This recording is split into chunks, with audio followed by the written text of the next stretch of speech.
నమస్తే. అనురాధరావు, బాలలకు సంఘం ప్రెసిడెంట్.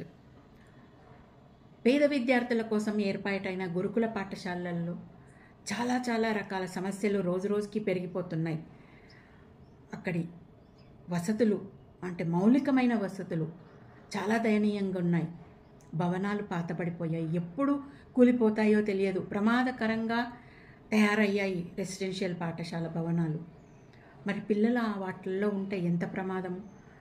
ఈ సమస్య ఒక్కటే కాదు, పాడైపోయిన అన్నం, పురుగులన్నం, ఎలకల కరుపు, దోమల కాటు, పాముల కరుపు, అపరిశుభ్ర వాతావరణంలో వంట చేయటం, పాడైపోయిన ఆహారాన్ని తినమని వార్డెన్లు ప్రెషర్ పెట్టడం, హాస్టల్ వార్డెన్ పిల్లలు వచ్చి అమ్మాయిల హాస్టల్లో వాళ్ళు అబ్యూజులు చేయటం, ఇవన్నీ పెద్ద సమస్యలు రోజుకు జరుగుతున్నాయి మన గురుకుల పాఠశాలలో. రోజు జరుగుతున్నాయి తెలంగాణ గురుకుల పాఠశాలలో. డేట్ వైజ్ చూసుకున్నా అట్లాగే ఉన్నాయి.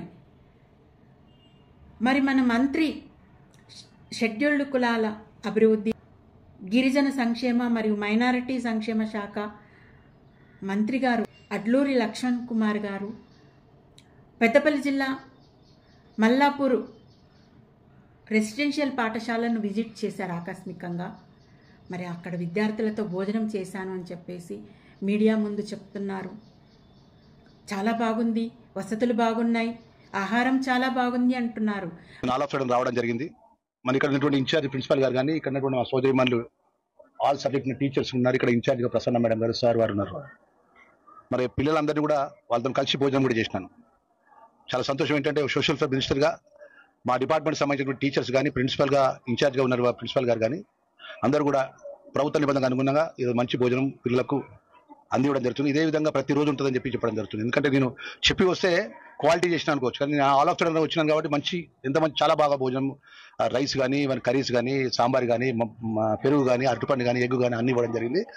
మాకు దృష్టికి ఏదైతే ఈ సోషల్ వెల్ఫేర్ డిపార్ట్మెంట్ రాష్ట్రంలోని ఇన్ని గురుకుల పాఠశాలలో రోజుకొక సమస్య వస్తుంది. రోజు డేట్ వైపు చూసుకుంటే జూలై 17 జగిత్యాల ఎంజేసీ బాలికల రెసిడెన్షియల్ పాఠశాలలో 30 మంది విద్యార్థులను అస్వస్థకు గురయ్యారు. సంగారెడ్డి జిల్లా న్యాల్కల్ కస్తూర్బా గాంధీ బాలిక పాఠశాలలో పిల్లలు అస్వస్థకు గురయ్యారు కలుషిత ఆహారం తిని.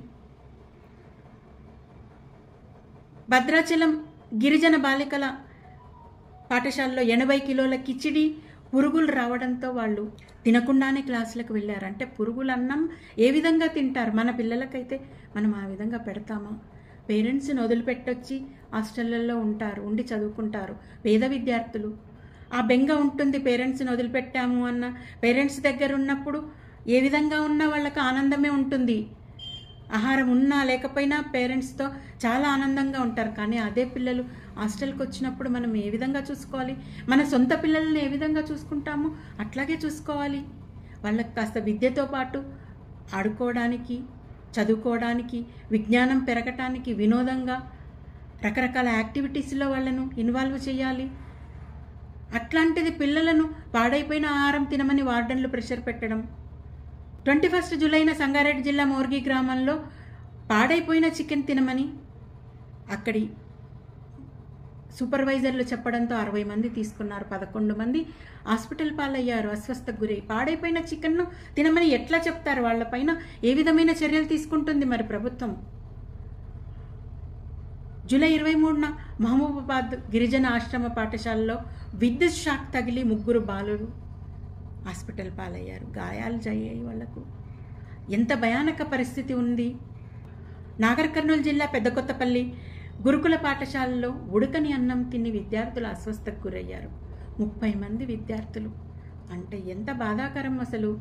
పిల్లలను హాస్టల్లో ఉంచి చదివించాలి అంటే ఏ విధంగా ఉంటుంది తల్లిదండ్రులకు? అనుక్షణం భయపడుతూ ఉంటారు, ఏం జరుగుతుందో, ఎప్పుడు ఏం వార్త వింటాము అన్న భయానక పరిస్థితిలో ఉంటారు. భద్రాచలంలో, మంచిర్యాలలో, నాగర్ కర్నూలు జిల్లాల్లో, సంగారెడ్డి జిల్లాల్లో ఫుడ్ పాయిజనింగ్ ఘటనలు 21 జూలైన అనేకం జరిగాయి.